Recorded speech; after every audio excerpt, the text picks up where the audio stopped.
Ladies and gentlemen, welcome. Thank you all for coming to the Startup Grind event hosted by the Entrepreneurship Club and the DBA program here at Goldey-Beacom College.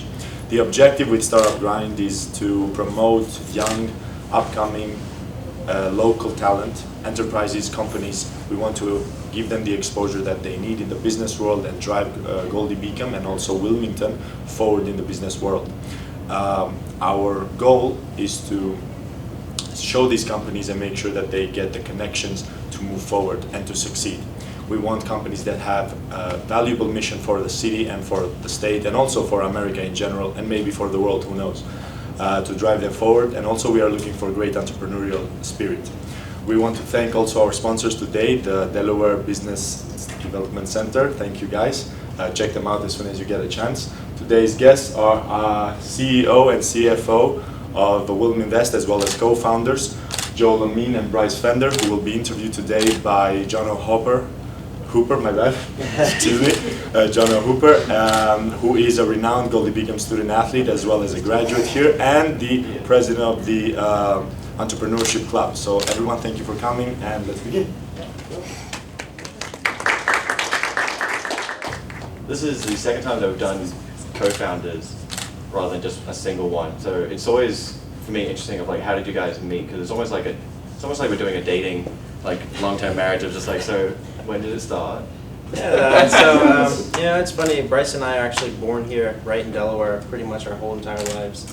I grew up actually in Newark, not too far from the University of Delaware, where I ended up attending college. But I grew up most of my life in Newcastle, kind of right outside of the Wilmington area. And Bryce and I actually met in middle school, funny enough, at Conrad Schools of Science, right off of Boxwood Road, right there, in middle school. And Bryce actually grew up in the area right around the corner as well. So we've known each other for quite a while. And even our third partner, Demetrius, who lives in Chicago now, we also met him at Conrad. So that's kind of where the relationship, so if you will, started initially. We actually even played on the same soccer team together. So Bryce and I have a long history. It was soccer? I thought it was track. Soccer and track. Well, actually, I specifically, I think I forgot this for a little bit, but I actually remembered I played like a travel soccer team in like middle school or whatever, and it was like 7th grade. My friend Bubba, he brought, who's like, we met in middle school, but I went to a school, Brandywine Springs, for kindergarten through 7th grade. It was really a K-8 school. My parents made me transfer from 6 to 12, and I was all upset. But it was actually the best thing that ever could have happened to me. You know what I mean? But so anyway, like my friend Bubba, he already went to Conrad. I knew him from before, and he said, "I'm bringing my friend Joel. You're gonna meet him next year when he moved to Conrad." And this was in 7th grade, and he came down and came to our soccer practice. So yeah, that's my first memory of Joel. And was that just an instant connection right away, or did it take a while for you guys to warm up to each other? I think it was an instant connection. We weren't like best friends, like hey buddy, let's hey. But I went to Conrad and we met and we had fun. It was natural. It was at that point. It really was, involvement in different activities and clubs and sports and band in Conrad, and I would see Bryce at a lot of these things, and so slowly, noticing him at a lot of the same events, we just gradually became closer and closer friends. And funny enough, though, for high school, I actually ended up going to St. George's, which, if those of you that don't know, it's way over the bridge in Middletown, Delaware, where there used to be nothing. Now they're starting to put some stuff down there, but everyone knew that as the school in the middle of the fields. And I studied plumbing and construction there as a VOTEC school. Bryce and Demetrius stayed at Conrad, but through involvement in student government and sports, I would always, again, see them at so many of the different events around the state and in the city of Wilmington in particular. So, fast forwarding a little bit to college, we end up coming back together again at the University of Delaware. Demetrius ended up going to Wharton at Penn, but that's kind of the timeline of middle school on a soccer field to University of Delaware's Wharton Entrepreneurship program. And now as we're coming out of college and going into the real world, we've gone in business together and, raised some capital and purchased a couple houses. And so the journey is kind of getting onto that next chapter. Absolutely. So we'll get to what you're working on right now in a little bit. But first, did you have anything else before you were together in middle school? Did you work on anything together there before you split up, or were you was it more with the college where the Yeah. You want entrepreneurial to talk a little started? bit about that? Yeah, it was definitely college is where we, came together and worked together. And there's even a whole more specific story behind that. But we met, we were really good friends, middle school, high school, we'd hang out on the weekends and stuff, clubs, whatever, see each other. Joel would be, hang out with his father a lot and do plumbing and construction management and stuff. He really learned a lot of people. That was my summer vacation, was riding around in a hot pickup truck with my father. And a little bit of background about my family in the area. My father is one of 8 kids, 6 boys and 2 girls. My grandfather came to this country from Barbados a little after World War II, settled in New York, got a scaffolding license, eventually became a general contractor, then taught all 6 of his boys a different trade. My dad the plumber, my uncle Timothy the electrician, my uncle Stephen the contractor. So my entire life I was forced into the family business, working with my hands constantly. And really what kind of inspired me was once a summer, my dad and we would fix up an old house. He typically, 9 to 5 was a lot earlier than 9, it's a lot later than 5, but his day job was the plumbing company. But when there wasn't work or after work, we would go use extra parts from the other previous jobs and fix a home. So I've always loved working with my hands, learning different trades. I worked with my dad most of the time doing plumbing, so that's my specialty, but I've had the opportunity to work with each of them and develop knowledge among a lot of the trades, and that's helped us tremendously in a lot of the construction work that we do. And Bryce has even learned a lot of tricks here and there and has helped, has done some sinks and done a couple things. So Yeah. It's our unique backgrounds and childhood experiences. Bryce doing a lot of work, with attaining Eagle Scouts at a young age and being involved with a lot of nonprofits. It kind of just melted together. And a little bit about Demetrius. His background is very financially oriented. From a young age, he just had an understanding of finances, having done a number of internships at a young age for investment firms. He's very business-minded.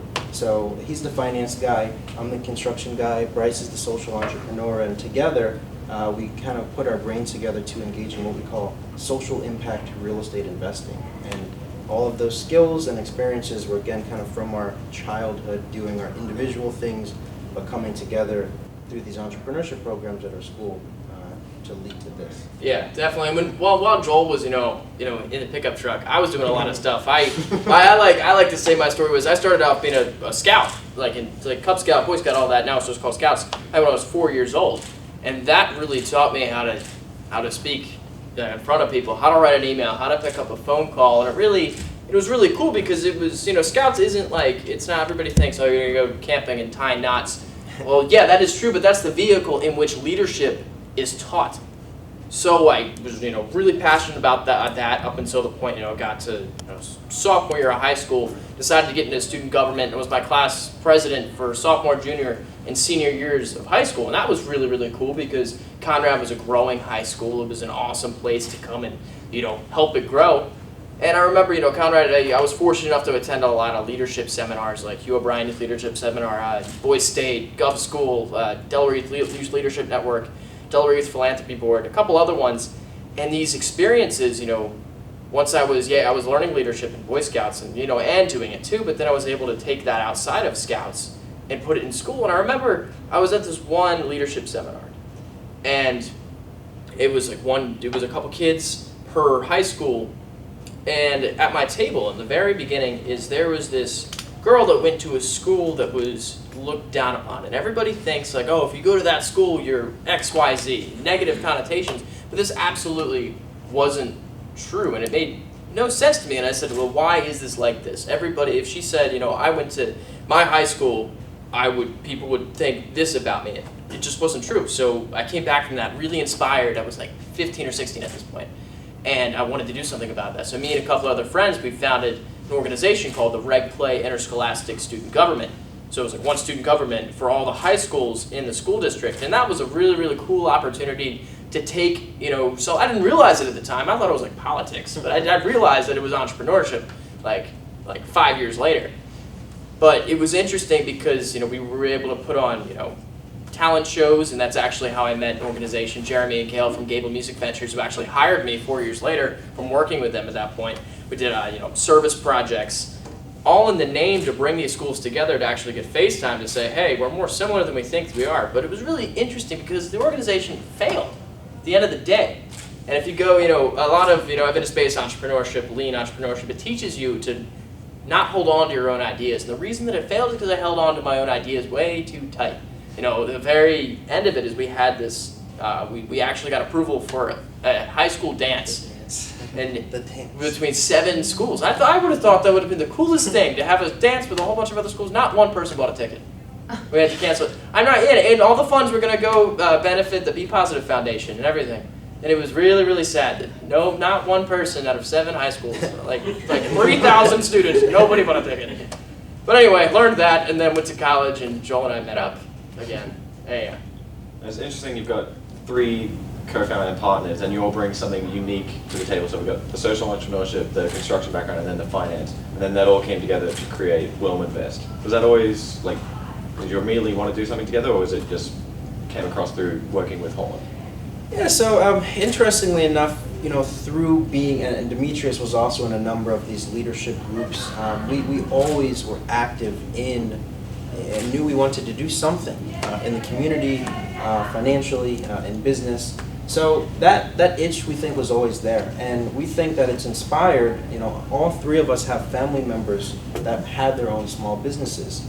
Bryce's dad and mother, being and he can speak to it a little bit more, but does work with aircraft. There's an on-site aircraft technician business. My father with a plumbing company, and then Demetrius's mom had a pressed juice business and has done a number of other ventures as a single mother. So we've had this drive, I think, in us since a young age from our parents. So going to college and all having degrees, whether a minor or major in entrepreneurship, it's almost like we couldn't not do something. All the resources were there through the VDC, and at Penn they have Penn Innovation Center, as well as a number of other spaces that we've been able to use as well. So through an intro to entrepreneurship class my freshman year, that was the first kind of step towards entrepreneurship at UD. That started us down a path, and then we kind of climbed that ladder through a number of programs that we'll get into a little bit later. But we knew that we were going to do something in college. What exactly? We didn't know that, and did not. What we have today is not at all what we started with, but we did. I think feel that inside. So what was that path from the original idea to what you're working on right now, the successful model? So what was that path? So yeah, funny enough, Wharton entrepreneurship, they teach you solve problems. That's like the first thing that they say in your intro to entrepreneurship class. I'm a freshman at this time, and it's funny enough, I applied to UD as an entrepreneurship major, did not get in at all to my. I thought it was ocean engineering. Well, that was the even before that. So that's a whole nother story.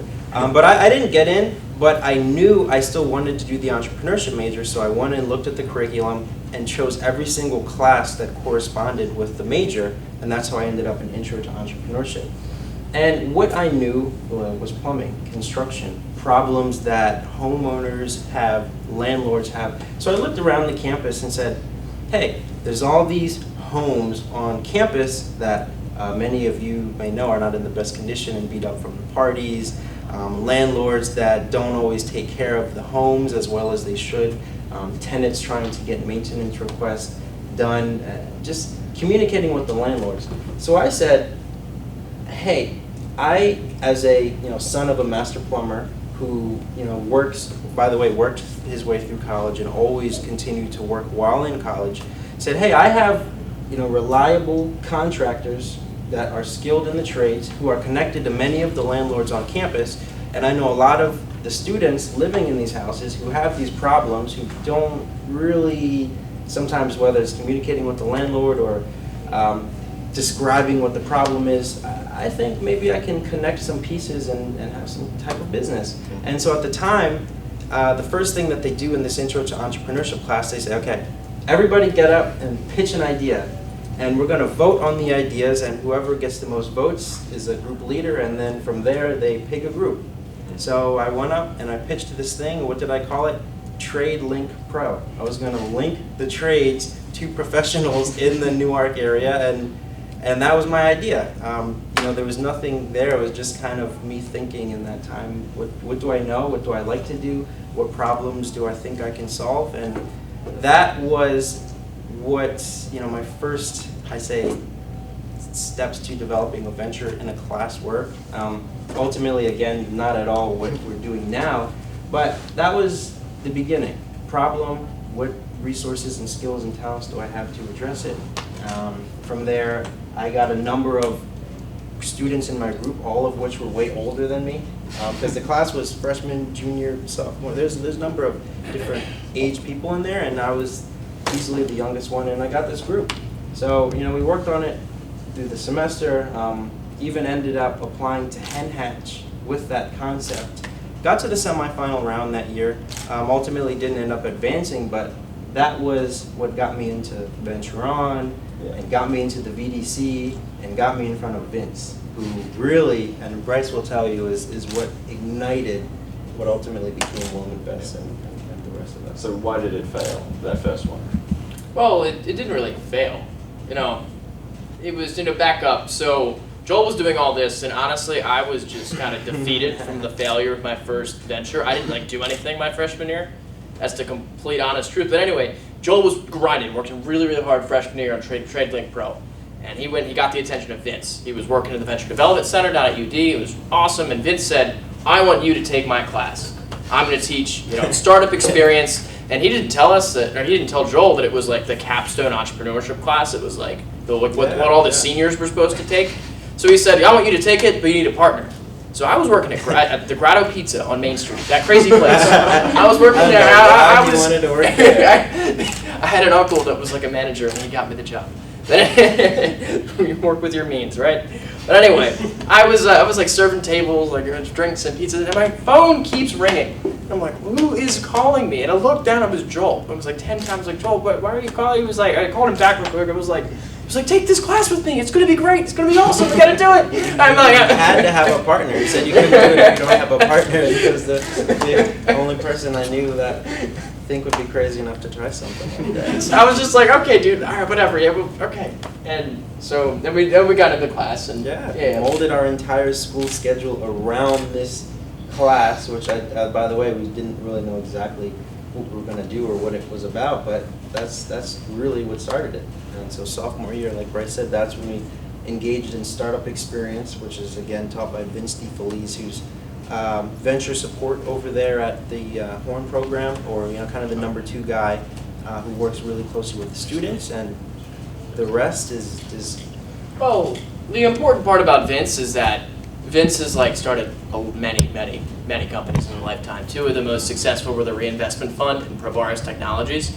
The Reinvestment Fund is really funny how it all comes from a full circle. But I mean, we took the class and we came on. We were like, all right, we're gonna do Trade Link Pro. We're gonna make an app. It's gonna be great.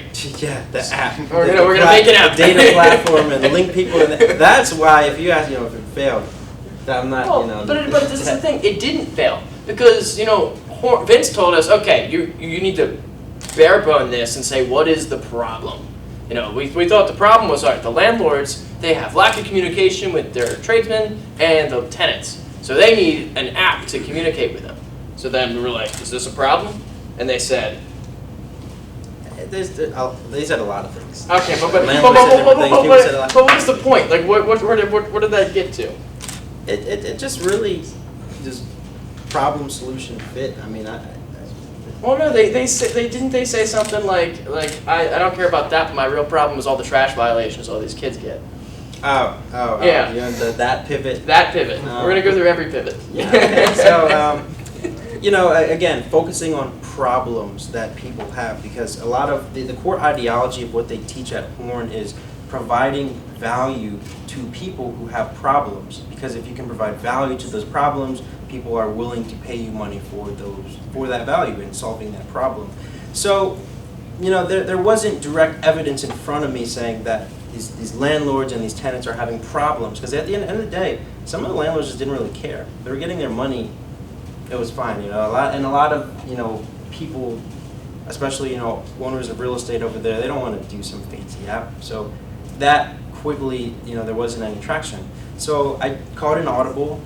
Again, went right outside on campus and looked around for problems. Bryce and I at one point being involved in fraternities and seeing a lot of the fraternity houses, we noticed that there was an abundance of people getting trash violations 2 to 3 times a week at $60 to $80 a pop. And if you do the math, the number of fraternities, 20 to 25 on campus and all the houses, I said, wait a minute. There's a lot of people paying it, and I lived in one of those houses for a time period, and I was one of the ones splitting, and the landlords at times put fines because they're the ones who get the violations, and so they add that 2-year fine, and next thing you know, you're paying $100 2-3 times a week. And so I said, how can I create a service that stops people from getting these violations? And at one point I was going to have a crew, an early morning crew, that went to these homes on the days that I knew that they did the trash checks, because I, living in that house, again, I would see it. Avoid them getting that cost, have a charge, obviously, have my charge for just going out there per week and avoid, have them save money versus the violations and have my business. And so again, going through that didn't end up turning into anything, but it was just that notion of what Bryce is saying is don't be so fixated on your original idea or an idea that you have that may not work. Keep looking around for problems and developing scalable solutions around that. And ultimately, this trash violation service ended up turning into Wilminvest. Again. Well, the class ended. We were left with that concept. That was like our final presentation. I remember Hen Hatch was coming up, the school's pitch competition. When we met over winter break, we were I remember they looked at each other and said, we don't want to pick up trash, do we? So that's a hell no, we don't want to pick up trash. So we kept looking around and saying, okay, what else could we do? And I remember Joel called me again and was like, wait, I got something. We went to the gym. My next idea. We went to the gym to talk this out. And I remember I was in the ab machine when I finally it clicked. It was how I said every year my family will fix up a house, and they're they'll fix up the house and they'll rent it to these organizations. What if we just do that but at scale? And I said, oh, okay. Then I remember our third partner, Demetrius, he looked at the numbers, and the numbers were okay, this looks repeatable and scalable. I remember I looked up the need, and we were wait a minute, there's 1,700 only registered vacant properties, over 2,000. This is at the time Wilmington is getting all that press about vacant and abandoned properties and the violence, and so the timing, looking around and saying, Wilmington has this problem. There's all these vacant and abandoned properties, obviously, and then there's the resources of the Horn program, Bryce doing a little bit of this market research, Demetrius running some financial models, using actual data from the properties that me and my dad would do once a summer, and realizing, over 20% return on investment in certain projects, and if we can raise more capital, do that again and secure our own partnerships, that might be something that we can get behind. Definitely, and the key was in the partnership, because that's what we noticed. We noticed that I feel still not a lot of people know this, but the government has set aside funds to help families, individuals, veterans experiencing homelessness. And what they typically do is they'll give these funds, nonprofits will apply for these funds, they'll get these funds, and it's a 70-30 split or something like that. 70% of the funds are used for rent subsidies, 30% of the funds are used for case management services. So what we've noticed is that, there was an opportunity to fix up these vacant houses and then work with the nonprofits who had a severe need of more housing stock. We looked at, there was a number put out by the Corporation for Supportive Housing, something there's over 7,500 beds in supportive housing needed. An average of 3 beds a home with 1,700 vacant properties. I think, demand still exceeds supply with that. So we're wait a minute, that's a viable business opportunity. So then you got the idea, so then how did you implement it of getting that first property? There's a long that's time big between leap. that That's idea 2 years. and actually doing it. And really, again, that started with resources that we utilized from the Wharton Entrepreneurship program. It started, in that class, and then we gained access to Venture On, which, it's almost like a cohort every, 2 times a year. where people come. There's I'd say 2 meetings a month. I'd say 1 or 2 meetings per month, I'd say, where people come in, talk about their ideas. There's various business coaches that come in. Sometimes people from accounting firms, law firms come and kind of help you work on your idea. And really what got me started, I'm so glad that you're here, Gary Johnson. I have a dream pitch competition too. I got it. That's where So but you pitched TradeLink Pro for that though, not even Wilminvest. But that was the first iteration of competition that we were able to take advantage of and win a little bit of funding, which I used to buy my computer, which was hugely important. But after Venture On, there's a number of other pitch competitions at Wharton, and so we just kept applying and really took advantage of every single piece of programming that they had to offer, and that was. Well, the biggest form of program that we got is, we had the concept applied to Venture On, got into Venture On, which was what Joel was saying, the weekly meetups, and then we did the summer, then we did Hen Hatch, got to the semifinal round again, this time, we were together, but we didn't get into the final round. What we did get was... I want to tell them the quick funny story. The question that I was asked that changed my life. We got to, you gave a pitch about the basic business model of Wilminvest, and you know what? You saw the look on their faces. It started to click. They said, maybe there's a business model here. And the first question that they asked me, what are you going to do with the money? And I froze like a deer in the headlights. And literally, I kid you not, the words that came out of my mouth were, marketing, and they busted out laughing.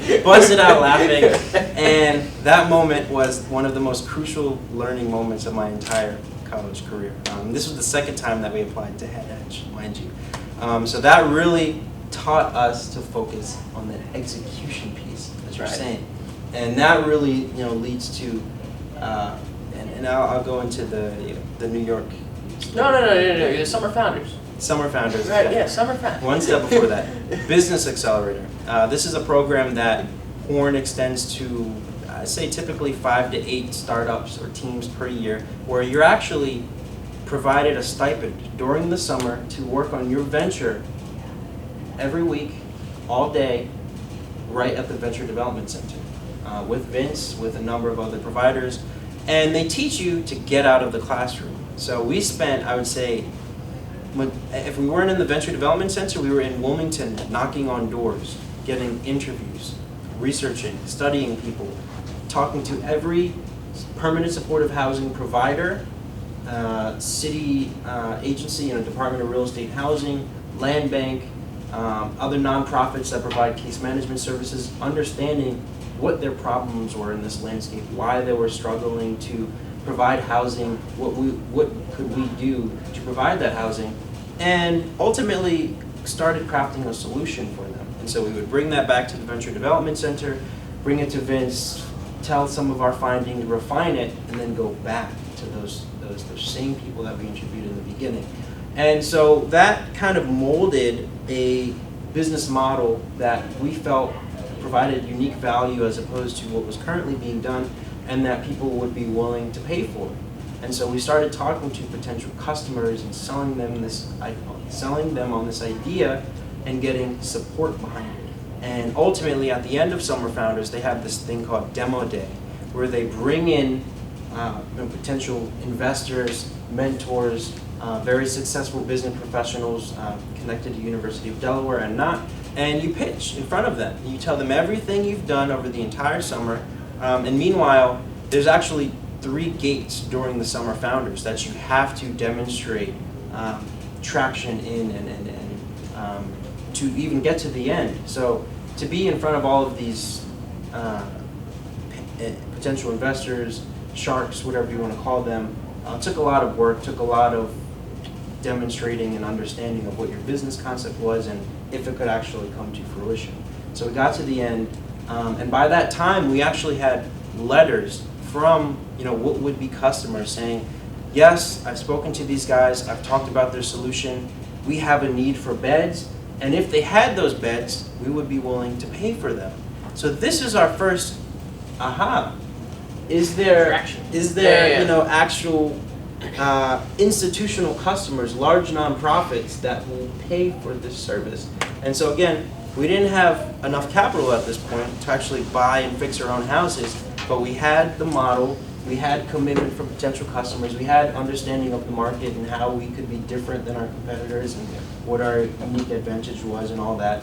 And so that's what we started pitching and refining and working on. After that, we Yeah, so how did you fix that problem? How did you get the funding?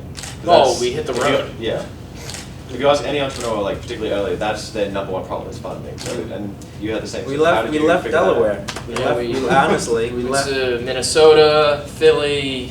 Really, where we landed it was New York. Almost an entire year later. This is the point we were juniors, and we were out meeting people. Refining our model again, continuing to do these interviews and work with the nonprofit housing providers and still get this all under control.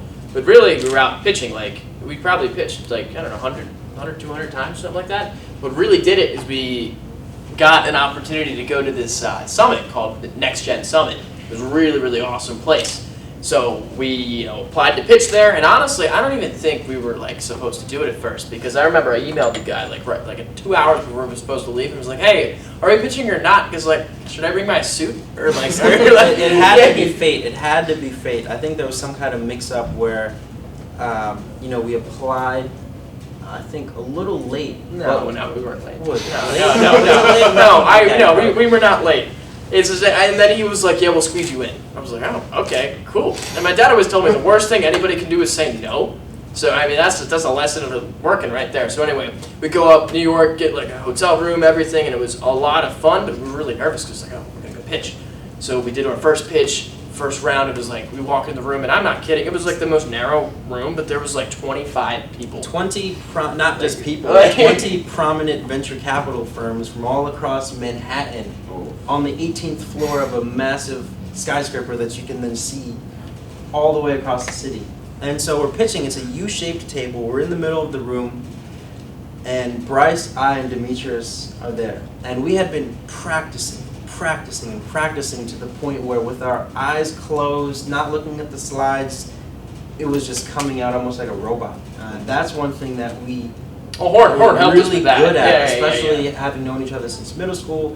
We've been doing presentations since then. Was very crisp, refined, to the point, particularly with the financials, which Demetrius absolutely killed. I think that's what really, really drove it home as well.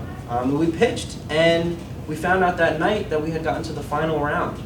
It started, what I heard, about 80 people applied, about 18 or so got to the semifinal round, semifinal round, and then 3 got to this final round of this conference in New York City in Manhattan.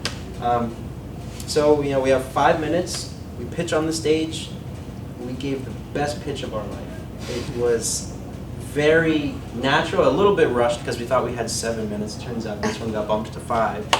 Shorter pitches are always more difficult, but we pitched.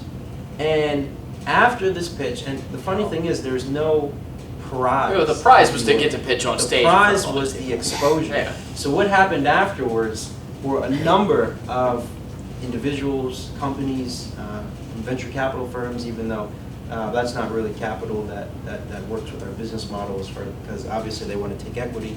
But we met a number of individuals who we then talked with and ultimately ended up meeting an angel investor, Ms. Jennifer Workinger, who actually came down from Florida with Jeffrey Hoffman. And for those of you that don't know, Mr. Jeffrey Hoffman, founder of Priceline, multi-billion-dollar company that was sold, and then he engaged in a number of other business ventures. And Jennifer had been investing in real estate for 18 years, very passionate about it, but she liked the social side. She liked that we created, a sense of emotion in the pitch, and she liked what we were doing. A couple months later, in a couple phone calls, we ended up raising our first $100,000, which we paired about $50,000 of our own money from various pitch competitions, accelerators, scholarships that we had won, and we bought some properties. We actually raised capital, bought the homes, but that didn't start, that was the easy part. Exactly. Yeah, come to find out. So we work all these years, we convinced somebody to wire us money from Florida, we're in business. Well, then we took off the suits and put on the hard hats. And then, And this is where I think it really starts, because I don't feel that just raising money and having it and buying the home is really the business piece is securing the customer. Once we had the customer and a contract, that was really what we had to work for. But you know what? There was actually a long time between fixing the house, securing that contract. In between there was so much uncertainty and things that taught us lessons that completely changed us. Like for example, the first initial customer, that same one that I had told you about, that wrote that letter, digging deeper into the social issues of Wilmington and these public housing programs, when you come to realize that their mission and values may not align so much with what we're trying to do, we ultimately ended up not going with that particular customer. Even though the money was there, the mission and the outcome that we wanted for our families and our homes was not. And so we ultimately ended up waiting and digging even deeper to ultimately find a customer, which ended up being the state of Delaware through this unique pilot program that we launched. There was a whole process of how we got there. We were up to this point. We had been working with Horns, private mentors, not private, but close mentors. Of that, we said, all right, what resources does the state or other organizations have? And we found the Dupont Freedom Foundation. Every year they have the Reinventing Delaware program. They bring 100 different ideas into a room. Everybody pitches. They get to the top 2, we'd say, and then they get to work with an organization called Social Contract. So this was, right as we were finalizing the papers and actually acquiring these properties, spending the capital and actually starting to first, get in them with our own hands, removing all the trash, fixing them up, everything. We applied for Reinventing Delaware. And at that process, that got us 6 months of work with Social Contract. And it was really, really, really awesome. And Social Contract helped us see that, there is social impact that you're making here, but how can we improve upon it? And they true impact. They helped us go in and see where does the problem really lie. We kept doing research and talking to people. We understood that this is a general statement. Not all that many landlords, not all by any means, not all, but many landlords are quote unquote slumlording it in the city of Wilmington for these types of housing programs. You hear like Section 8. We don't do Section 8, but like Section 8 landlords, they just kind of slumlord it. And we realized that there's been a negative taste in the cities and other organizations' mouth because of the fact that there had been landlords that had abused these programs. So we realized that there is a financial return to be recognized, but the same reason that our investor invested, because there's a social return that needs to be met as well. So Social Contract helped us see that if we want to really sell this, we have to do proof of concept and make them see that we do social impact real estate investing. That we are socially minded landlords, and we kept talking to some people in the state of Delaware really agreed with us. And thank you, Bryce. And that is why we didn't end up going with that first customer, because then we would have been doing what everyone else is doing, what's already been done. So we said, hey, we're going to take a bigger risk and try to do this differently, and that's how we ultimately ended up meeting the customer that we did through this consulting work with the Social Contract as well. So then you got the construction done. So then you got the complete house. Mm-hmm. And then you three houses all at once. All at once. Yeah. Mm-hmm. So you didn't just focus on one. I bit off a Let's little more triple than down. yeah. No, I said, hey, you know what? If I'm going to do it, we're going to buy a bundle. I was ultimately trying to buy 2 together, but I found this opportunity where someone was coincidentally trying to sell 3 houses all in a row, and I said, hey, as opposed to scatter site, having to do one house here and one house here, I said I just want to do everything in one location, and that's what we did. So we bought 3 as the pilot. And did you do all the construction yourself and teaching Bryce how to use a hammer? Yeah, so that was definitely a really fun process. Well, I done an Eagle Scout project in the past. Like my Eagle Scout project, just to back up, it was a construction project. We built a whole room with movable walls inside, but it wasn't fixing up a house. Yeah, so obviously the relationships with the family construction businesses, 5 of which here have been operating for over 20 years here in the city, was helpful in that there were times where, say, they weren't busy on various sites, where I was able to utilize a worker, and I've been doing plumbing work as well myself since I was about 12 years old. We were able to file the permits through a licensed master plumber, get the hot water heaters at reduced rates, do the work in a couple hours with, at below market as compared to hiring, a plumber to come and charge you $1,500 to do a hot water heater that we can do in 2 hours for the parts. That's what kind of got us through.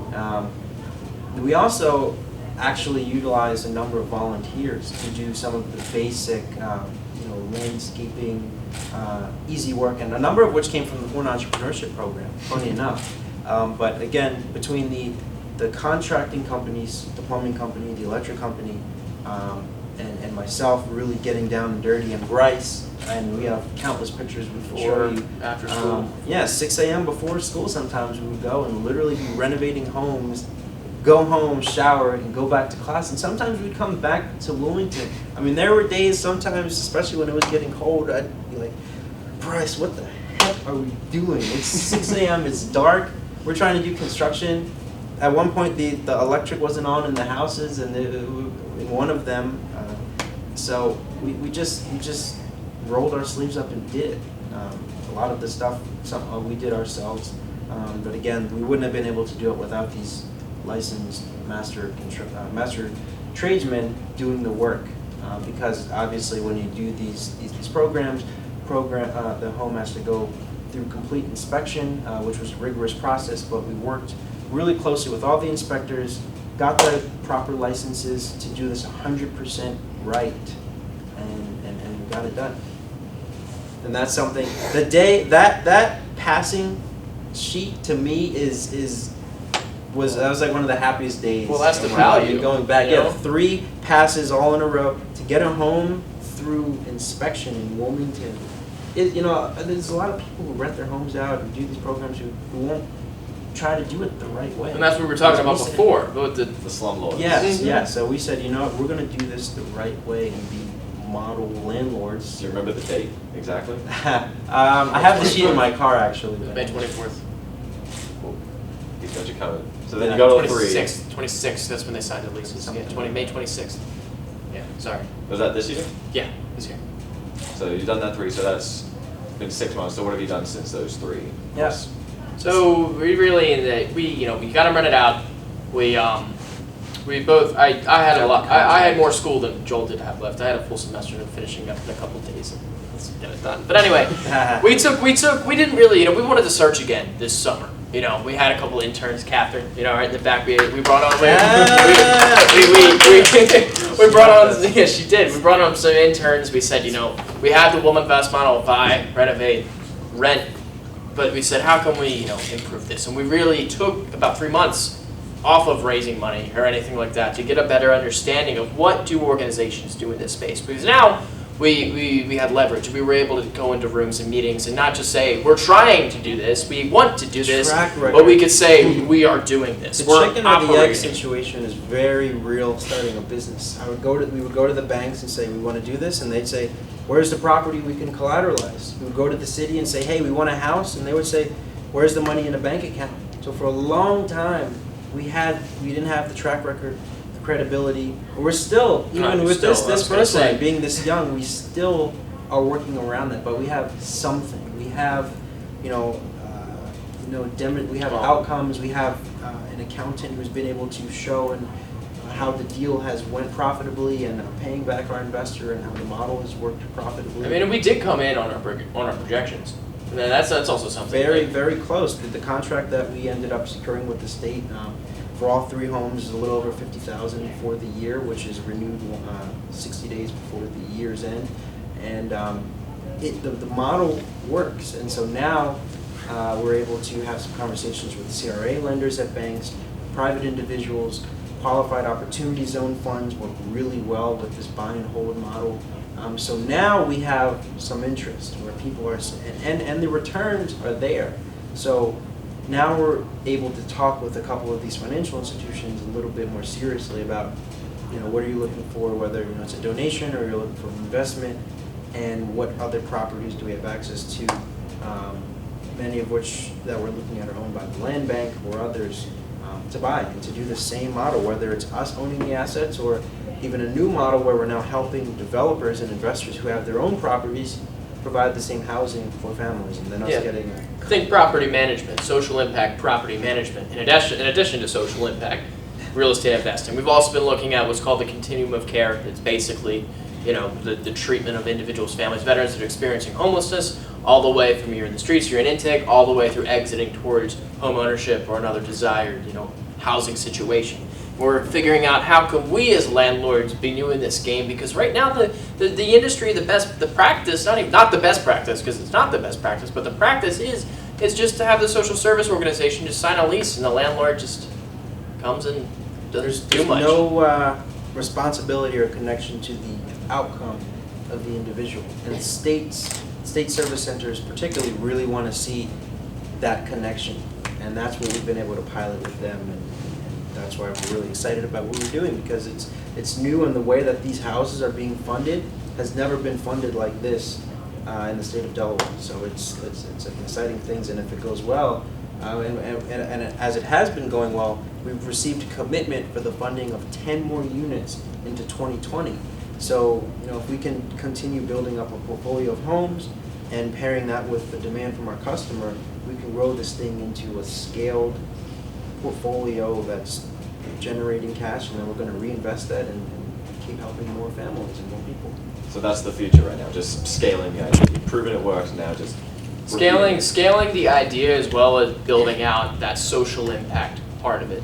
As a whole, we're not sure exactly if we want to open up a nonprofit arm or keep just doing it internally. We see that there is an opportunity for social service help. We spoke before about the continuum of care. There's an opportunity to help link with other organizations, because there's a ton of organizations that do great work, but unfortunately and this is again a blanket statement, it's not always true, but they're segmented.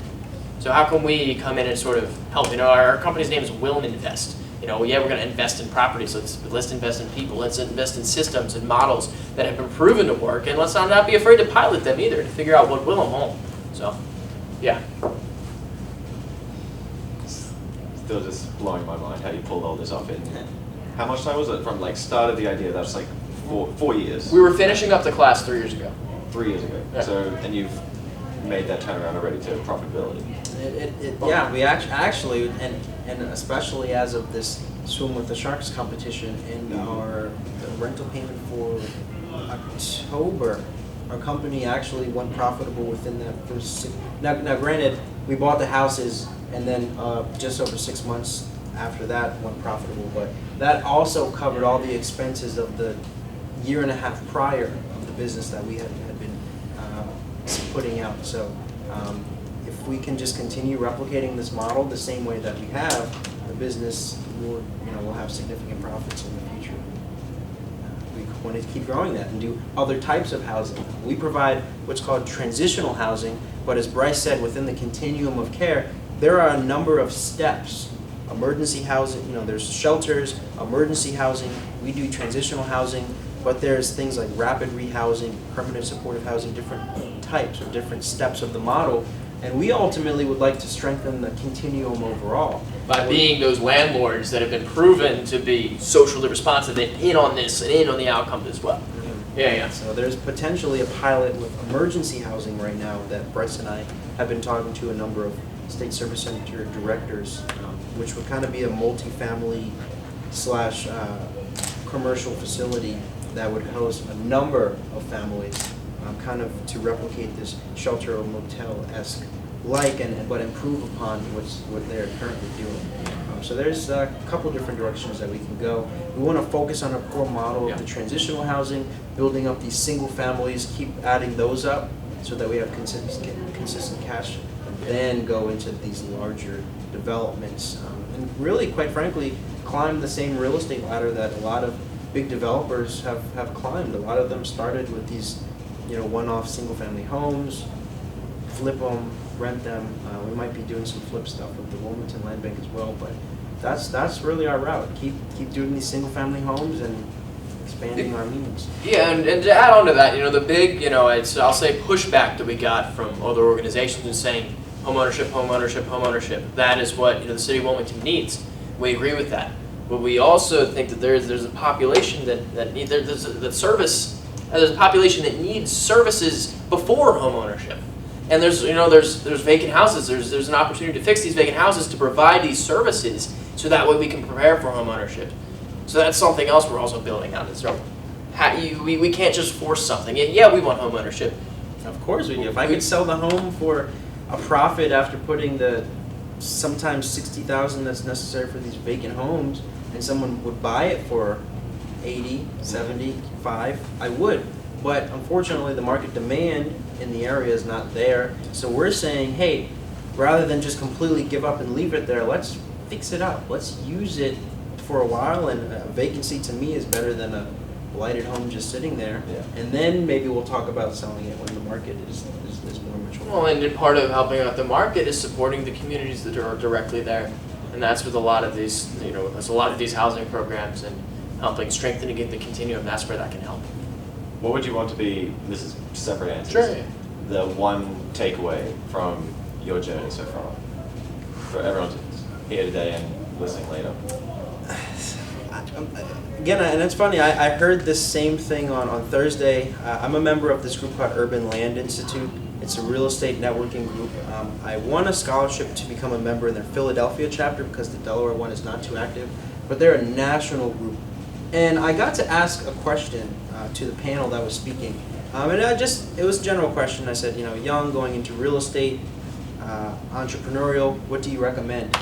And what we've seen true is 90% of life is showing up.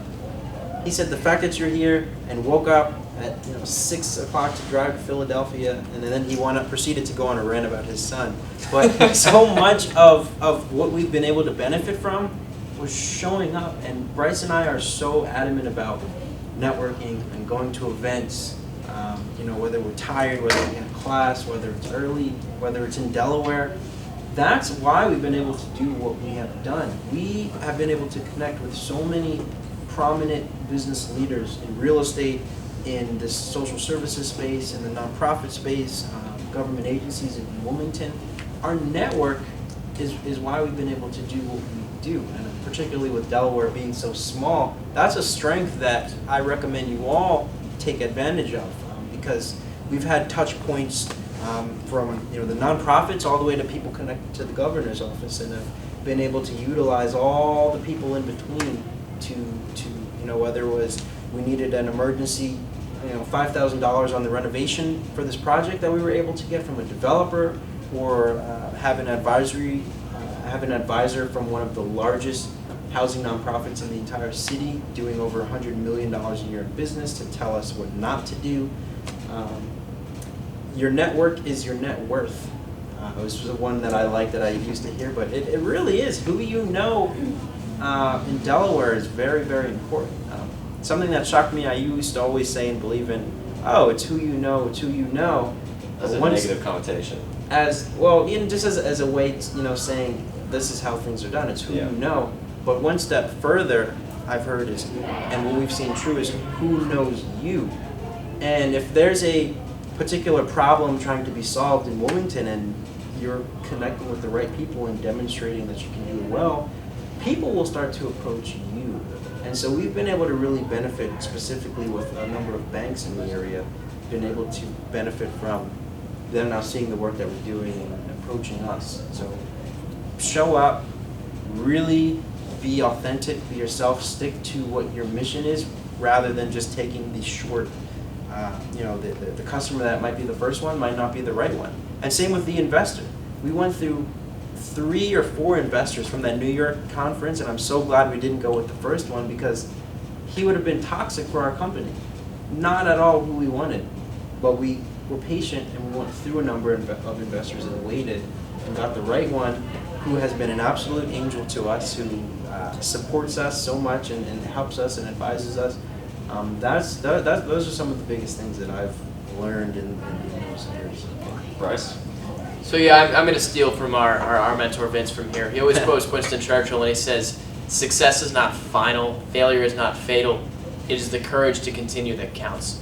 And I think that is just so true. I mean, you would always say that, but it didn't really hit home until we started doing this stuff. Running into walls. Yeah, we could wake up every day and say, we failed with this. We didn't win first place in reinventing Delaware. Well, that's not a failure. It's just a part of the process, and that is such a cliche phrase, but it's something that's so true. It's you have to wake up every day and have the courage to continue.